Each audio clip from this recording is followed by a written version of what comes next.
Hello students, I am Ayesha. आज हम पढ़ेंगे chapter 4 the age of industrialisation part 2। तो अपना वीडियो स्टार्ट करते हैं हम। The industrialisation in the colonies. अभी तक हमने जो भी प्रीवियस वीडियो में टॉपिक पढ़े थे वो हमने देखा था कि यूरोप ने अपनी कंट्रीज़ में किस तरीके से इंडस्ट्रियलाइजेशन सेटअप किया।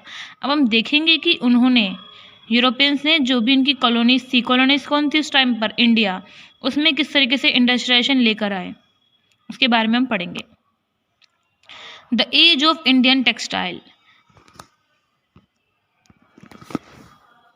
Before the age of machine industries, मतलब कि मशीन इंडस्ट्री से पहले जो भी सिल्क और कॉटन था वो इंडिया से इंटरनेशनल मार्केट में उसका ट्रेड होता था, टेक्सटाइल्स का। तो जो पूरी इंटरनेशनल मार्केट थी उसको डोमिनेट कर रखा था सिल्क और कॉटन ने। ये जो प्रोसेस है ट्रेडिंग करना सिल्क और कॉटन गुड्स का, वो 3 पोर्ट से होता था। मतलब इसका ट्रेड सिल्क और कॉटन का पूरे वर्ल्ड में होता था 3 पोर्ट से। पहला कौन सा था? सूरत पोर्ट, जो कि गुजरात में है, जो कि कनेक्टेड था इंडिया से गुल्फ तक। दूसरा था रेड सी पोर्ट। रेड सी पोर्ट जो है वो मैसूलीपट्टनम से कनेक्टेड था कोरोमंडल कोस्ट से। तीसरा था हुगली पोर्ट, जो कि बंगाल में है। इसके ट्रेड लिंक थे जो भी साउथ ईस्ट एशिया के जो पोर्ट थे उनसे इसके ट्रेड लिंक थे। तो आपको क्लियर हो गया होगा कौन से 3 पोर्ट थे? सूरत पोर्ट, रेड सी पोर्ट और हुगली पोर्ट। इन 3 से कॉटन और सिल्क का ट्रेड हुआ करता था इंटरनेशनल मार्केट में। ये जो वैरायटी ऑफ इंडियन मर्चेंट्स और बैंकर्स थे वो सभी इसी नेटवर्क एक्सपोर्ट जो होता था कॉटन और सिल्क का, इसमें वो इन्वॉल्व थे। ठीक है, वो क्या करते थे मर्चेंट्स? वो प्रोडक्शन का फाइनेंस कराते थे, वो वीवर्स को पैसे देते थे और जो विलेज पीपल थे उनको पैसे के बदले काम करके देते थे। ठीक है, सिल्क और कॉटन प्रोड्यूस करके देते थे। अब वो क्या करते थे, जितना भी प्रोडक्शन होता था मर्चेंट्स उसको कैरी करके सप्लाई करते थे एक्सपोर्टर्स को। ठीक है, अब यहाँ पे 2 टाइप्स के मर्चेंट्स हैं। ठीक है, पहले हैं सप्लाई मर्चेंट। सप्लाई मर्चेंट्स कौन थे? ये क्या करते थे, वीवर्स को, जितने भी आर्टिसंस, वीवर्स, विलेजेस पीपल थे उनको एडवांस देते थे। ठीक है, और क्लॉथ को प्रोड्यूस करने के लिए। उसके बाद वो जितना भी प्रोडक्शन होता था उसको कैरी करके पोर्ट्स ले जाते थे वो। अब दूसरे थे एक्सपोर्ट मर्चेंट्स। अब पोर्ट पे ये एक्सपोर्ट मर्चेंट्स होते थे, ये बिग शिपर्स और एक्सपोर्ट मर्चेंट होते थे। ठीक है, ये नेगोशिएट करते थे प्राइस को और सप्लाई मर्चेंट से कॉटन और सिल्क को खरीद कर, ठीक है, और उसके बाद वो सप्लाई करते थे पूरी वर्ल्ड में। In 1750s, network of trade break down by Europeans. 1750s में ये जो लिंक ट्रेड चल रहा था, ट्रेड का नेटवर्क, ये ब्रेक डाउन हो गया, मतलब टूट गया यूरोपियंस के आने के बाद। किस वजह से वो हम पढ़ते हैं कि यूरोपियंस कंपनीज थी वो पावर में आ रही थी इंडिया में। उन्होंने क्या किया, जितने भी हमारे इंडिया के राजा महाराजे थे उनसे अच्छे रिलेशंस बनाए और उनको अपनी बातों में फंसाकर उनको मोनोपोली राइट्स ले लिया ट्रेड का। ठीक है, कि हम ही ट्रेड करेंगे। जो यूरोपियंस थे उन्होंने जो ओल्ड पोर्ट्स थे उनको डिक्लाइन कर दिया। ओल्ड पोर्ट्स कौन से थे? सूरत, जो कि हुगली में थे, Surat port, red port, Hooghly port, इनको डिक्लाइन कर दिया बिल्कुल। ठीक है, अब जो लोकल मर्चेंट्स थे वो उसको ऑपरेट नहीं कर पा रहे थे, एक्सपोर्ट नहीं कर पा रहे थे, तो यहाँ से जो है इम्पोर्ट से एक्सपोर्ट होना बिल्कुल कम हो गया। जो ग्रोस वैल्यू है ट्रेड की अगर देखा जाए, सूरत से जो ट्रेड हुआ करता था पहले 16 मिलियन था, बट जब यूरोपियंस के आने के बाद 1740s में ये 3 मिलियन हो गया। तो आप खुद समझ रहे होंगे, पहले 60 मिलियन था बट लेकिन यूरोपियंस कंपनीज के आने के बाद 3 मिलियन हो गया, क्योंकि उन्होंने मोनोपोली राइट्स था उनके पास। यूरोपियंस से जो भी मर्चेंट्स थे उनके पास कोई राइट्स ही नहीं था, तो उन्होंने कहा था कि सिर्फ ट्रेड यूरोपियंस ही करेंगे। अब वो ट्रेड भी कहाँ करते थे? अपने यूरोप कंट्री में। सूरत और हुगली पोर्ट जो है वो डिकेड हो गया बिल्कुल, मतलब जब उसके ख़त्म होने के बाद वहाँ पे बॉम्बे और कलकत्ता पोर्ट बनाए गए। ठीक है, ये किसने बनवाए थे? यूरोपियंस ने, अपने फ़ायदे के लिए। अब जो ओल्ड पोर्ट है वो शिफ्ट हो गए न्यू वन में। तो ये एक पहला इंडिकेटर था जो भी कॉलोनियल पावर की ग्रोथ का, जो कि यूरोपियंस इंडिया पे कब्जा कर रहे थे। ठीक है, अब ये जो चेंजेस हुए थे यूरोपियंस के आने के बाद, इसने जो वीवर्स और जो अदर आर्टिसंस थी उनकी लाइफ को चेंज कर दिया। अब देखो, ऑब्वियस बात है, अब जो एक्सपोर्ट हो ही नहीं रहा तो मर्चेंट्स क्यों ही काम देंगे वीवर्स को करने के लिए। अब यूरोपियंस ने वीवर्स के साथ क्या, उनके बारे में हम पढ़ते हैं। जो कंसोलिडेशन था ईस्ट इंडिया कंपनी का वो पावर में आ गया 1760s में। तो बट इनिशियली वो अभी भी डिक्लाइन नहीं कर पाई थी टेक्सटाइल के, मतलब जो भी टेक्सटाइल एक्सपोर्ट होता था इंडिया से उसको डिक्लाइन नहीं कर पाई। क्यों?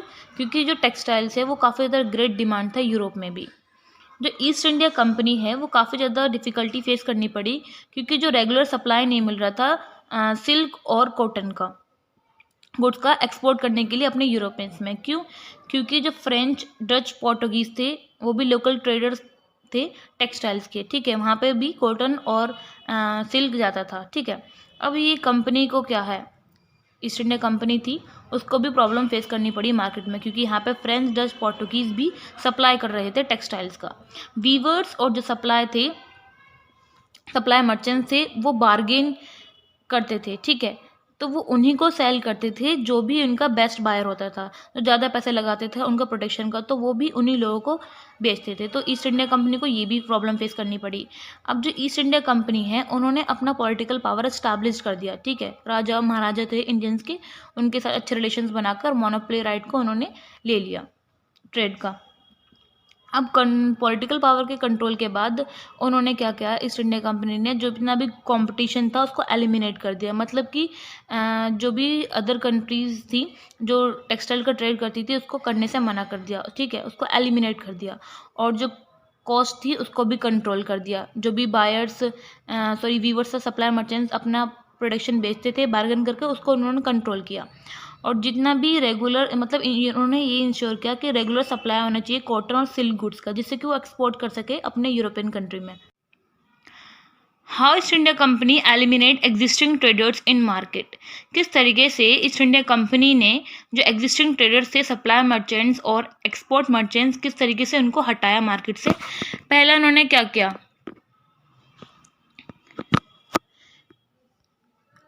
किया, डायरेक्ट कंट्रोल व्यूअर्स पे स्टैब्लिश कर दिया। कंपनी ने एक अपॉइंट किया सर्वेंट को, जिसको बोलते थे घुमस्ता, ठीक है, उसके लिए उसको पेड भी किया जाता था। घुमस्ता क्या करता था, वो सुपरवाइज करता था वीवर्स को, और जितना भी सप्लाई था उसको कलेक्ट करता था, और जो क्वालिटी थी क्लोथ की उसको एग्जामिन करता था। ये था घुमस्ता, ठीक है। पहला उन्होंने ये अपनाया उनको एलिमिनेट करने का। दूसरा उन्होंने क्या किया, जो कंपनी थी उन्होंने लोन देना स्टार्ट कर दिया वीवर्स को, ठीक है, जिससे कि वो रॉ मटेरियल परचेज कर सके अपने प्रोडक्शन को इंक्रीज करने के लिए। तो यहाँ पर क्या हुआ, वीवर्स को लालच आ गया, तो उन्होंने लोन लेना स्टार्ट कर दिया।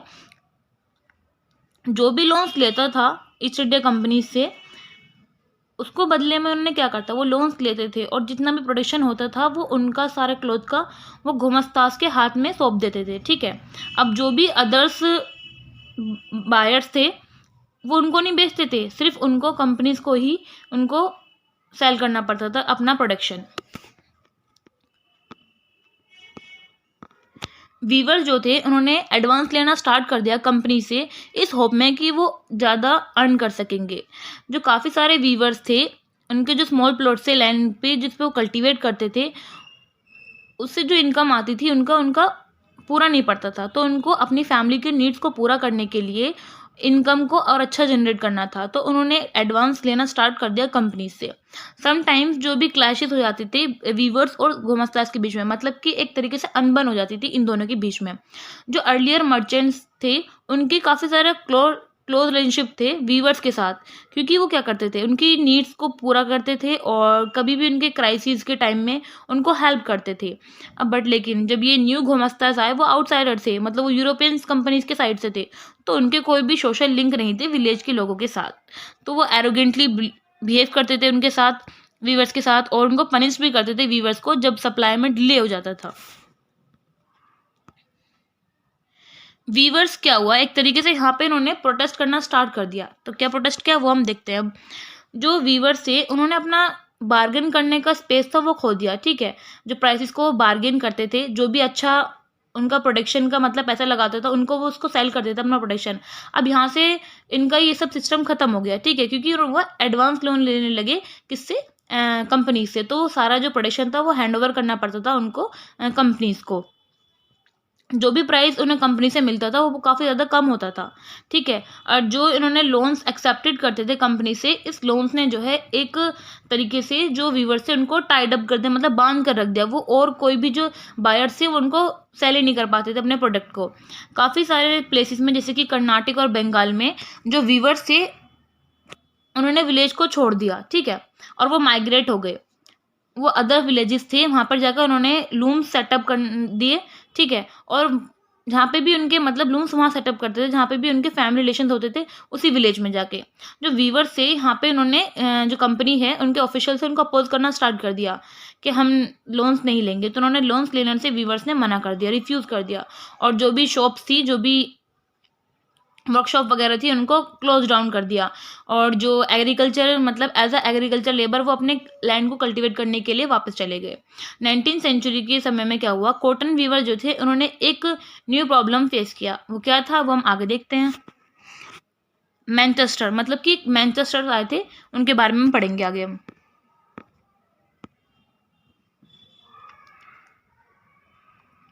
Manchester come to India.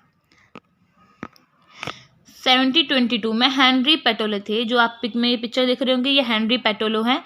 ये कंपनी के ऑफिशियल्स हैं। इन्होंने क्या कहा, ठीक है, अब उनकी बात को सुनना।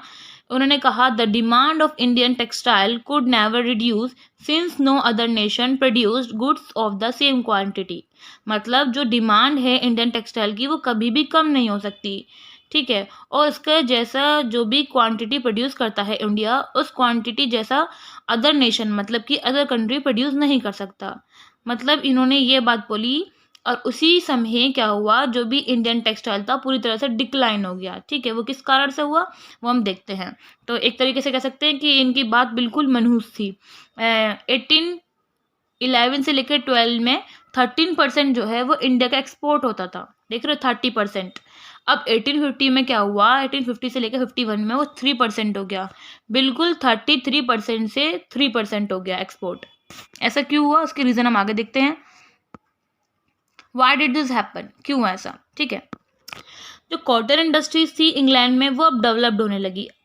पहले क्या था, यूरोपियंस यहाँ से ले आते थे कॉटन सिल्क को, ठीक है। अब उन्होंने क्या किया, वो रॉ मटेरियल इंडियन से ले जाते थे और अपनी वहाँ पे जाकर उन्होंने इंडस्ट्री सेटअप कर ली कॉटन की।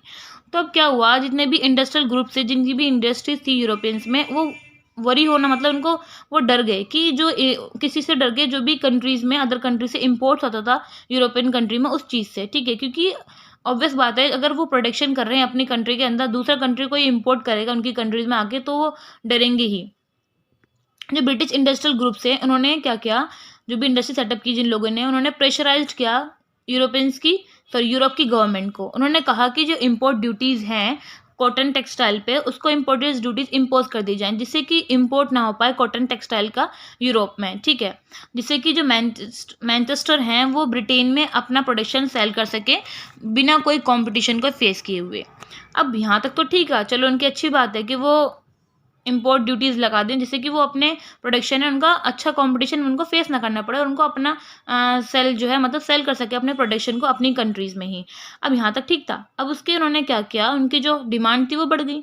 अब इसी समय उन्होंने क्या किया, जितने भी इंडस्ट्रियलिस्ट थे उन्होंने दोबारा प्रेशराइज किया ईस्ट इंडिया कंपनी को कि जो ब्रिटिश मैन्युफैक्चर है उसको इंडिया में भी सेल किया जाए, ठीक है, इंडिया की मार्केट्स में। अभी तक तो ठीक है कि वो अपनी कंट्रीज में ही सेल करना चाहते थे। अब उन्होंने क्या किया, जो इंडियन मार्केट्स है उसमें भी इसको सेल किया जाए ब्रिटेन मैन्युफैक्चरर्स को, ठीक है। इसलिए से इन्होंने प्रेशराइज किया ईस्ट इंडिया कंपनी को। 19th सेंचुरी में जो भी एक्सपोर्ट था ब्रिटिश कॉटन गुड्स का वो इंक्रीज हो गया, ठीक है। अब जो कॉटन वीवर से इंडिया में उन्हें दो प्रॉब्लम फेस करनी पड़ी। पहला क्या, एक तो उनका एक्सपोर्ट जो होता था अदर कंट्रीज में वो बंद हो गया, क्योंकि इंग्लैंड में जो है उन्होंने भी अपनी कॉटन इंडस्ट्री सेटअप कर ली। दूसरा क्या है, लोकल मार्केट श्रिंक वो भी कम हो गई कि जो ब्रिटिश मैन्युफैक्चरर्स हैं मतलब ईस्ट इंडिया कंपनी ने क्या किया, जितने भी ब्रिटिश मैन्युफैक्चरर्स हैं वो इंडिया में आके उनको सेल करने लगे। बाय द 1760s वीवर्स को एक नया प्रॉब्लम फेस करनी पड़ी। क्या थी, they could not gate sufficient supply, मतलब कि सफिशिएंट सप्लाई उनको जो रॉ मटेरियल था कॉटन का गुड क्वालिटी का उसको वो नहीं मिल पा रहा था इंडियंस को। क्यों नहीं मिल पा रहा था, क्योंकि जो अमेरिकन थे सिविल वॉर के टाइम में उन्होंने वहाँ से अपना रॉ मटेरियल देना मतलब बंद कर दिया भेजना, ठीक है, क्योंकि जो कॉटन सप्लाई था यूएस से वो बंद हो गया था। तो ब्रिटेन कहाँ पे किस तरफ शिफ्ट हुए, इंडिया में। तो उन्होंने सारा जो रॉ कॉटन था वो अपने इंडिया से यूरोप में लेकर चले गए। तो अब इंडिया को क्या है, इंडिया को नीड मतलब ज़रूरत पड़ती थी रॉ कॉटन की, तो यूरोपियंस देते थे इंडिया को, ठीक है। मतलब देख रहे हो, हमारे इंडिया का ही कॉटन ले जाकर और हमको ही दे रहे हैं। एंड ऑफ 19th सेंचुरी में वीवर्स जो थे और अदर क्राफ्ट मैन पीपल थे, उन्होंने अनदर प्रॉब्लम फेस की।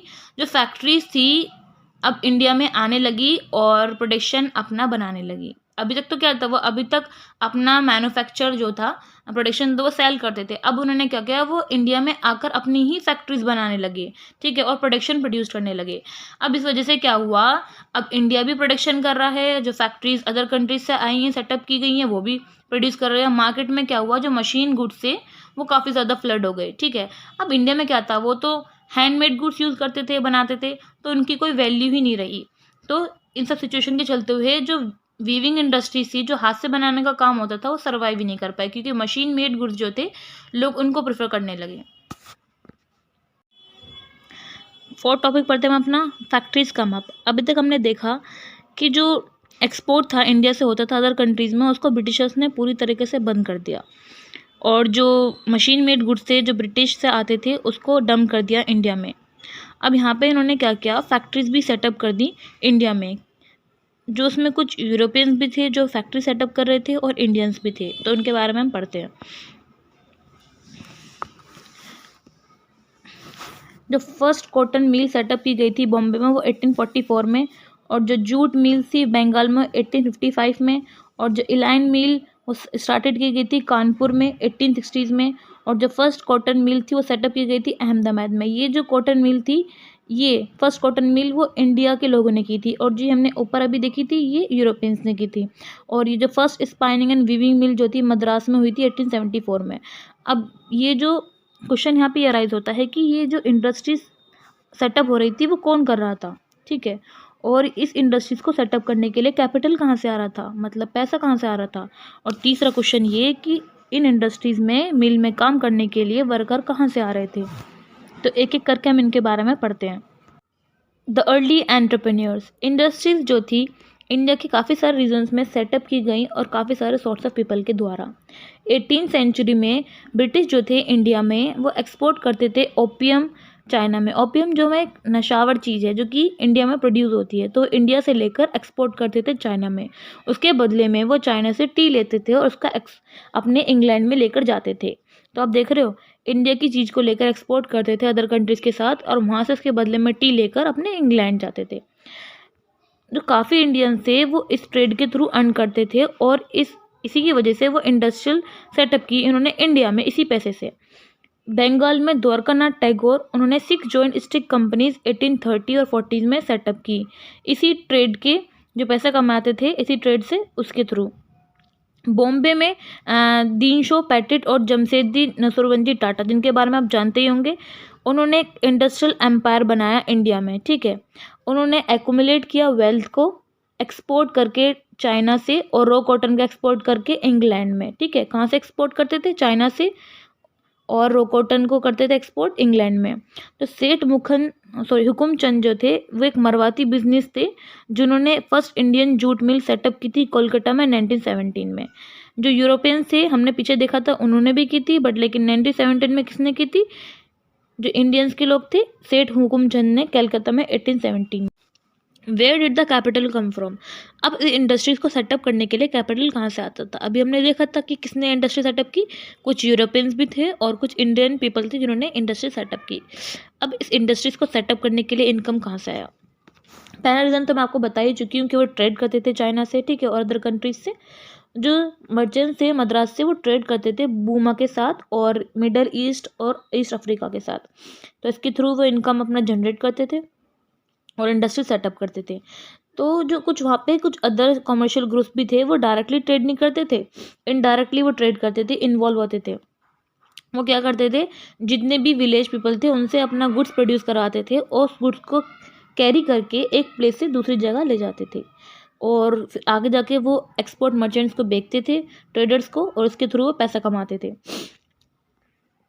फर्स्ट वर्ल्ड वॉर में यूरोपियन मैनेजिंग एजेंसीज थी, उन्होंने कंट्रोल कर लिया इंडियन की काफ़ी ज़्यादा लार्ज स्केल इंडस्ट्रीज़ पे। यूरोपियंस के जो मर्चेंट्स थे, इंडस्ट्रियलिस्ट, उनके खुद के चैम्बर्स थे कॉमर्स के, ठीक है, जिसमें इंडियन बिजनेसमैन जो थे उनको अलाउ ही नहीं किया जाता ज्वाइन करने के लिए। Where did the worker come from? अब वर्कर कहाँ से आते थे? अब जो इंडस्ट्रीज मतलब फैक्ट्रीज थी उनका एक्सपेंशन हो रहा था, तो वर्कर्स की भी तो ऑब्वियस बात है नीड हो गई। 1901 में 5,84,000 वर्कर जो थे इंडियन फैक्ट्रीज में काम करते थे। अब जो इंडस्ट्रियल रीजन थे वर्कर, वो डिस्ट्रिक्ट से आते थे, ठीक है, इंडस्ट्रियल रीजन्स में काम करने के लिए वर्कर डिस्ट्रिक्ट से आते थे। पीजेंट आर्टिसन जो थे वो उनको वर्क नहीं मिल रहा था विलेज में, तो वो सिटीज़ से विलेज से मूव करके सिटीज़ में आ रहे थे इन सर्च ऑफ जॉब। 50% जो वर्कर थे बॉम्बे में जो कॉटन इंडस्ट्रीज़ में, वो डिस्ट्रिक्ट से आते थे, रत्नागिरी और कानपुर डिस्ट्रिक्ट से। जो मोस्ट मील वर्कर थे वो विलेज जब जाते थे अपने सिटी से, या तो जब उनका हार्वेस्ट का टाइम होता था या फेस्टिवल्स का। हार्वेस्ट मतलब जब उनके खुद का लैंड भी होता था विलेज में, उसका हार्वेस्ट करने का टाइम होता था तो तब जाते थे, या फिर फेस्टिवल्स वगैरह होते थे तब वो अपने होम्स जाते थे।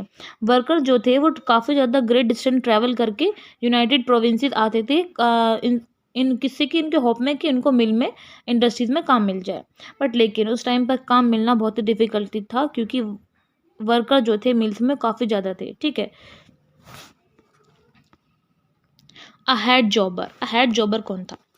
ये इंडस्ट्रियलिस्ट जो थे उन्होंने एम्प्लॉयड किया गया था एक जॉबर को, ठीक है। जॉबर जो था एक ओल्ड ट्रस्टेड वर्कर होता था। ये क्या करता था, विलेज के जो पीपल थे उनको लेकर आता था इंडस्ट्रीज़ में, उनको ये इंश्योर करता था कि वो सिटीज़ में जाकर तुम्हें जॉब दिलाएंगे, और ये होप देता था कि वो उनकी हेल्प करेगा सिटीज़ में सेटल होने के लिए, और उनको मनी प्रोवाइडेड करेगा जब उनके क्राइसिस का टाइम होगा। जो जॉबर थे वो एक पर्सन था जिसके पास ऑथोरिटी और पावर थी, तो उसने अपनी ऑथोरिटी और पावर को यूज़ किया। किस तरीके से? उसको तो हायर किया गया था लोगों को विलेज से लाकर उनकी हेल्प करने के लिए, वर्क दिलाने के लिए, बस उसने उल्टा ही कर दिया। उसने क्या किया, मनी और गिफ्ट्स डिमांड करना स्टार्ट कर दिया लोगों से अपने फेवर के लिए, ठीक है। उसमें उन्होंने पूरे वर्कर्स की जो लाइफ थी पूरी कंट्रोल कर ली हेड जॉबर ने। तो मतलब देख रहे हो, इंडस्ट्रियलिस्ट ने उनको एम्प्लॉयड किया था एक ट्रस्टेड पर्सन के थ्रू, बट लेकिन उसने कुछ उल्टा ही काम कर दिया। वो लोगों से डिमांड करने लगा मनी की और गिफ्ट्स की अपने फेवर के लिए। इसके एक तरीके से उसके मन में लालच आ गया। तो इसी वीडियो में हम यही पढ़ेंगे, आगे जो हमारे टॉपिक्स है वो नेक्स्ट वीडियो में कवर अप करेंगे। तो वेट करें नेक्स्ट वीडियो के लिए। Thank you.